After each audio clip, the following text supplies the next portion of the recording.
안녕하세요. 한국다양성연구소 김지학입니다. 전국장애인차별철폐연대의 시위와 집회를 향해서 국민의힘 이준석 대표가 시민들의 출근을 볼모 삼는다라고 말하며 언도 도그마 담론이라며 소수자가 무조건 선하지 않다라는 말을 했습니다. 이런 이야기는 시민들끼리의 이야기에서는 등장할 수도 있으나 정치인의 발언으로는 매우 부적절하고 그 관점과 내용까지 완전히 틀린 점이 있기 때문에 정리하고자 영상을 준비했습니다. 첫째로 장애인들의 집회와 시위가 비장애인들의 출근을 볼모로 삼는 것이 아니라 비장애인 중심주의 사회가 장애인들의 불편과 장애인 배제 위에 만들어진 사회라는 것이 중요합니다. 자본주의 사회는 자본의 입장에서 효율적으로 구성되어 있습니다. 즉, 돈이 빠르게 많이 벌리는 것이 중심이라는 뜻입니다. 사람, 물건, 서비스 이런 것들이 자동차와 여러 가지 수단을 통해서 빠르게 움직여야 됩니다. 여기에 도움이 되지 않는 사람들은 필요 없는 사람들이 되어버리는 것입니다. 그래서 장애인들은 집이나 병원 또는 시설에 갇혀서 지내도 어쩔 수 없는 것이다 라고 여겨지게 만들고 있는 것입니다. 이러한 가치관과 삶의 방식은 이미 우리 사회 전반에 퍼져 있기 때문에 그런 점은 이용해서 시민들의 출근을 볼모 삼는다 라는 발언으로 사람들에게 저런 사회에 도움이 되지 않는 사람들이 내가 회사에 가서 열심히 일하려는데 지각을 하게 만드는 사회의 생산성과 효율성을 떨어뜨리는 것이다 라고 생각할 수 있게끔 연결시켜주는 발언이라는 것입니다. 둘째, 그래서 이 발언의 목적이 무엇인가 하면 국가가 해야 할 일을 숨기는 것입니다. 전장현은 지금 기획재정부에 장애인의 이동권뿐만 아니라 교육권, 탈시설, 노동정책에 대해서 예산을 제대로 반영하라고 주장을 하고 있는 것입니다. 이는 결국 사람이 사람답게 살 수 있는 권리에 대해서 요구를 하는 지극히 당연한 주장입니다. 여러분, 대중교통 타고 이동하고 싶다는데 이 주장에 무슨 문제가 있습니까? 학교 다니고 싶다는데 무슨 문제가 있습니까? 일하고 싶다는데 무슨 문제가 있습니까? 병원이나 시설에 갇혀 살고 싶지 않고 내가 원래 살던 마을에서, 지역에서, 이 도시에서 함께 살고 싶다는데 무슨 문제가 있습니까? 이동을 할 수 있어야 학교도 갈 수 있고 직업학교도 갈 수 있고 일도 할 수 있고 친구도 만날 수 있고 연애도 할 수 있습니다. 그만큼 이동권은 기본권이기 때문에 오랫동안 몸을 사리지 않고 투쟁을 해온 장애인 활동가들이 있는 것입니다. 한국의 장애인 복지 예산은 GDP 수준 대비해서 OECD 국가의 꼴등 수준입니다. 아주 잘하고 있는 나라들에 비해서는 7분의 1밖에 쓰지 않고 있고요. OECD 국가들의 평균에도 3분의 1밖에 미치지 못하는 수준입니다. 이는 국가가 해야 할 일을 하지 않고 마땅히 보장받아야 할 권리를 주장하는 사람에게 손가락질을 하도록 만드는 전략이라고 할 수 있습니다. 여가부 폐지 공약도 똑같은 전략입니다. 취업이 안 되고 삶이 팍팍하다는 청년들, 남성 청년들이죠. 이 청년들의 목소리를 자본과 국가의 책임으로 받아들이고 군대 문제와 노동 문제에 대한 제대로 된 정책을 펼치는 게 아니라 여성을 비난의 대상이 될 수 있도록 그 프레임을 짜주는 것입니다. 실제로는 아무것도 하지 않으면서 비난의 대상은 되지 않을 수 있는, 그래서 그들에게 가장 싸게 먹힐 수 있는 전략이 되는 것입니다. 셋째, 언더도그마 담론이라며 소수자가 무조건 선하지는 않다라고 말했습니다. 언제 사회적 소수자들이 착한 사람들이라고 주장한 적이 있습니까?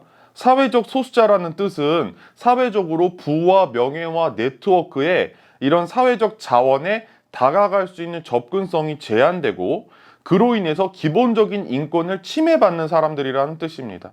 사회적 소수자들이 권리 주장을 하면 못됐다, 성격이 더럽다, 드세다, 재수없다 라는 이야기를 많이 합니다. 시혜적이고 동정적으로 바라봐 줄 때, 보호의 대상으로 여겨줄 때 그냥 베풀어 주는 것이나 고맙게 잘 받으면서 살아가라는 뜻입니다. 여성들에게도 그랬습니다. 착한 여자는 천국에 가고 나쁜 여자는 어디든지 간다 라는 말 들어보신 적 있으신가요? 가부장제 사회에 순응하고 살아가는 여성이 아니라 나의 길을 내가 직접 만들어가며 자유롭게 살아가겠다는 뜻입니다. 불법과 합법의 경계를 넘나들면서 나쁜 장애인으로 불리기를 두려워하지 않았던 활동가들이 여태까지 제도를 바꿔왔습니다. 그리고 그 결과는 장애인과 비장애인이 구분 없이 모두가 혜택을 누리고 있습니다. 엘리베이터, 경사로 등은 휠체어 이용인 뿐만 아니라 유아차를 이용하는 사람들, 어린이, 임산부, 노인, 다리가 아프거나 부러진 사람 등등 수많은 사람들이 매일매일의 일상에서 수시로 이용하는 시설들입니다. 넷째, 그건 알겠는데 왜 출근길에 시위를 하냐? 다른 사람들에게 불편을 끼치는 방식은 잘못된 방식 아니냐라고 하시는 분들도 있습니다. 집회와 시위는 기본적으로 불편함을 초래합니다.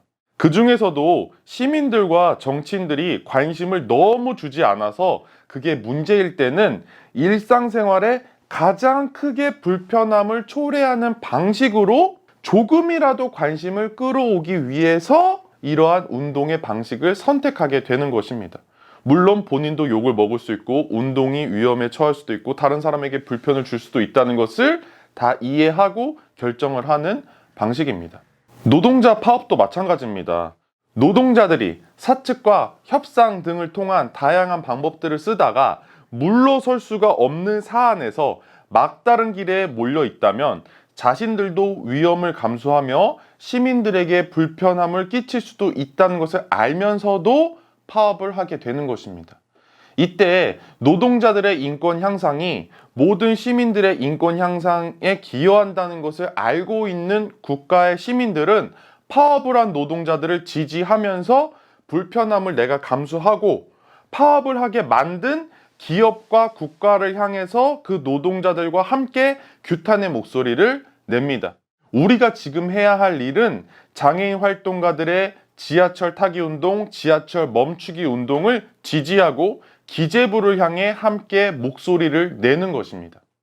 다섯째, 이준석은 공권력을 동원해서 불법 집회에 엄정 대응해야 한다라고 목소리를 높이고 있습니다.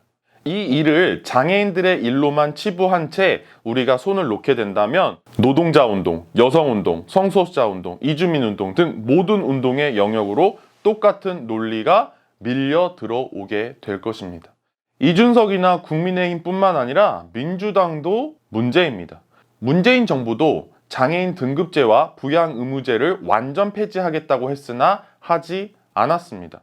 장애인 예산 반영도 턱없이 부족합니다. 그러나 이준석이 그 어떤 정치인들보다 끔찍한 이유는 다른 정치인들은 장애인 인권 사안을 늘 후순위로 미루면서 우선순위가 아니라는 것을 은연중에 내비추는 정도라면 이준석은 장애인 시민과 비장애인 시민을 편가르기 하면서 이 역시 여성과 남성을 편가르기 하면서 표심으로 이용했던 것처럼 자기 정치에 이용을 하고 있다는 것입니다.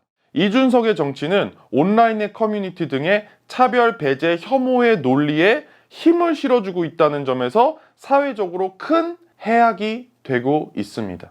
그래서 우리가 이제 나아가야 할 방향은 전철뿐만 아니라 배달이든 택배든 조금 늦게 와도 된다는 생각을 가질 수 있는 자세부터 가지는 것이 우리 시민사회의 의식 수준의 변화를 주게 될 것입니다. 이런 서비스들이 조금 늦을 수 있다는 것은 나의 노동 강도가 줄어들 수 있다는 생각과 연결되어 있다는 것을 기억해야 합니다. 그래서 우리 모두의 노동 강도도 좀 줄어드는 사회가 돼야 하고요. 우리 사회 전체의 경쟁의 강도도 줄어들어야 이런 인식 수준도 올라올 수 있고 이런 인식 수준이 또 올라와야 이런 경쟁과 노동의 강도도 줄어들 수가 있게 되는 것입니다.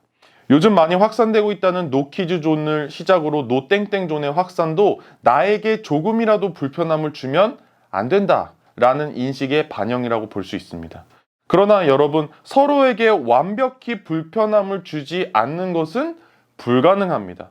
우리는 오히려 서로가 서로에게 의지하며 서로가 돌봄을 주고받는 그런 돌봄 사회를 만들어야 합니다. 그것이 인간이 함께 모여서 공동체를 만들어서 살아가는 이유이고 우리가 나아가야 할 방향이라는 것을 절대 잊어서는 안 되겠습니다. 감사합니다.